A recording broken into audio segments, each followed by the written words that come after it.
Hey, everybody, it's Eddie from Tokyo. This is your cryptocurrency update from Japan and real deal utility for the digital asset XRP, and Bitcoin is coming with F Assets by Flare Networks. They're going to launch it on Songbird, providing nothing material changes within 2024. This is the testing in the wild, meaning it's live in the wild. This is not a test net or a dev net or something that isn't going to use real value. When it's in the wild, it's going to be with real value. And if no major issues are found, then it will transition over to the Flare networks in 1 to 3 months after. This came from Hugo Filion on an X post today. Bitcoin is over 68,000 with momentum, while still making a go for the 69,000. You're looking at the top 200 by market cap. Lots of coins catching the same momentum. The top 3 gainers are ApeCoin, DYDX, and MogCoin. Now, ApeCoin, what in the world's going on in the last 24 hours? They have a 103% increase.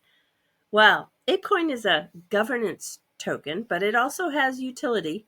It's used within the Ape Foundation ecosystem to incentivize the decentralized community. This is a DAO, and they operate their own marketplace, which, check it out, the floor price sitting at about 13 ETH.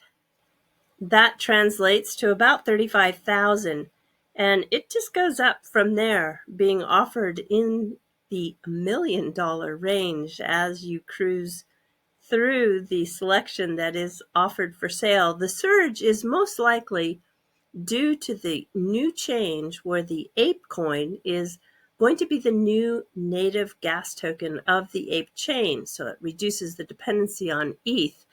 Well, we sure didn't get this kind of price increase with XRP when it was announced that it was going to be the gas token on the Root network, which is part of Futureverse. Oh, someone explain to me, what's up with that? And look at this beautiful, sweet chart. This is SWI. And after it found its bottom from the last retracement, which was to be expected because, boy, did it have some amazing price action, it is now trading at $2.12, and I think it's ready to go again. Well, Dark Horse is doing as Dark Horse does, and that's his deep dives. And when he does them, he sometimes goes into these rabbit holes for days and then pops up and makes a question and then goes back down deep again. He is working on Otto, the blockchain that is decentralized, and it sits under the Futureverse umbrella. It is a decentralized finance platform that's going to bring a lot of different builders. They're integrated with the XRP ledger and also Ripple custody. They're privacy oriented.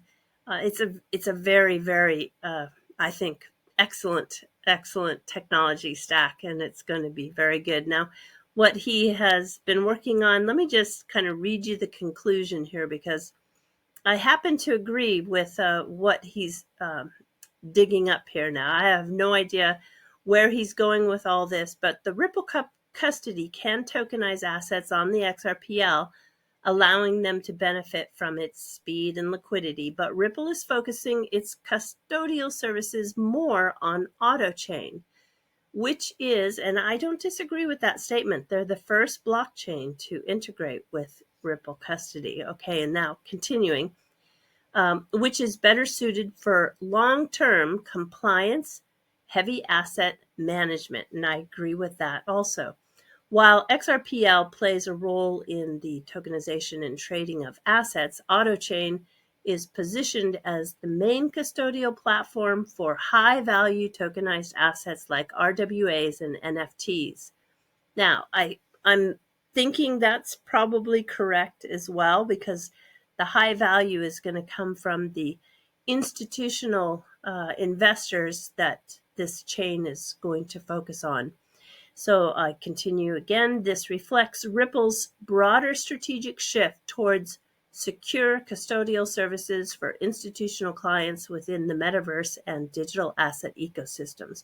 Yeah, I agree with that conclusion 100%. I commented on his thread and said, I've been saying, don't look here, look there for a while with Futureverse.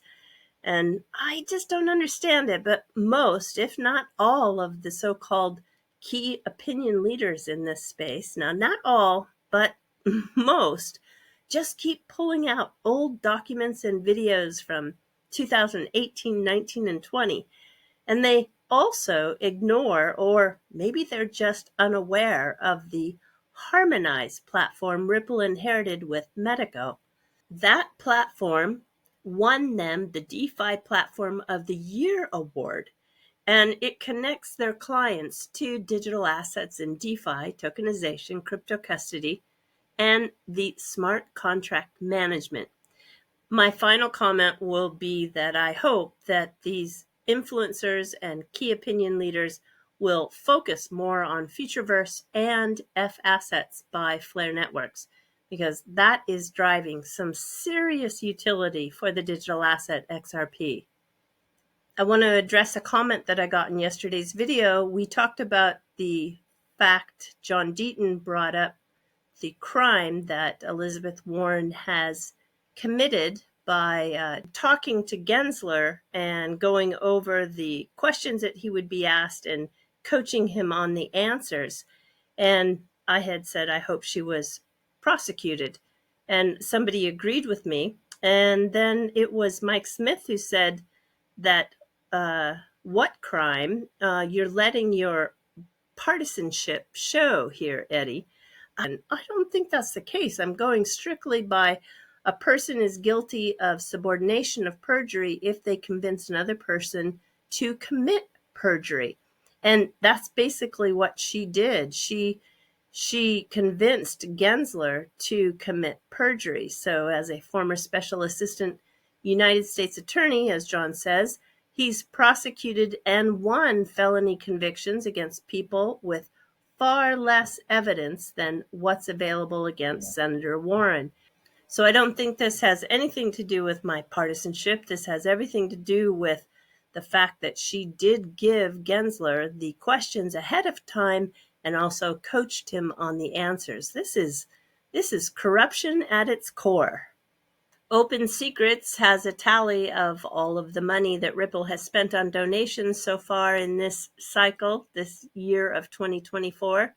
And yeah, you can see the breakdown of congressional candidates for the Democrats versus Republicans. But the total amount of donations, well, it really took me aback. They rank 7th out of 36,359, and their contributions come to 52,524,828. Wow, I had no idea. Well, we see a picture of Jed McCaleb that was taken at the Meridian, which is the Stellar Foundation's version of Ripple's Swell. And yeah, he's looking good. And he's with the two brothers there that have started Easy A or Easy A. Yeah, it's an app that helps onboard devs after doing mini app quizzes with Telegram. It's very inventive, and I think it's very effective. They get somewhere in the neighborhood of 30 to 40% of the people who complete that app to actually onboard to the chain. Now, XRP was much lower. XRP only received like a 3 to 4% onboard to the chain, according to Artur of XP Markets. And that became a point of discussion with should the reserves on opening an R address be lowered. And so I think there's some momentum to get that lowered by the validators. But anyway, I'm not an XLM holder. I've sold all my XLM, as most of you know, but I still follow Stellar closely. And I have some clips for you that I think are very learning. And it's not even if you, I mean, I think it's very good to watch if you're an XRP holder. It's very good to watch if you're a participant in this ecospace. Really doesn't matter if you hold or not hold XLM. Denelle Dixon is brilliant, and she's done an excellent job at really onboarding partners and growing that chain. And I admire her a lot. So I'm going to let her clip take you out and enjoy it. And I hope you stay to the end because she's got a lot of important things to say. All right, everybody, do take care. Sayonara for now. Bye-bye. We sometimes with FOMO, we watch like the hype, we watch the meme coins, we watch the things that happen on other chains, and when we fear that we're missing out on all these things, and then we look at what we're doing and we realize that there's so much activity, there's so much demand for the work that we're doing, and we stay focused on what we're doing, and then we get the outcomes that we think are pretty amazing. So I was a trial lawyer when my first professional job. I went to law school, and then I came out and I practiced law, but I did the focus on like being in the courtroom piece. And so that was sort of like my thing, and I loved it, which led me eventually to Mozilla. And I spent time at Mozilla doing a mix of many things, and in the end was really running like some of the product, the business side, and the operations. And so it was through that I actually met Jed. Jed was introduced to me through one of my former CEOs at Mozilla. Stellar is excellent for payments and everyday financial services. It's excellent for asset issuance. It creates a tremendous amount of value and then opportunity for end users, whether they be companies or individuals. Competition creates and enforces the need to constantly innovate.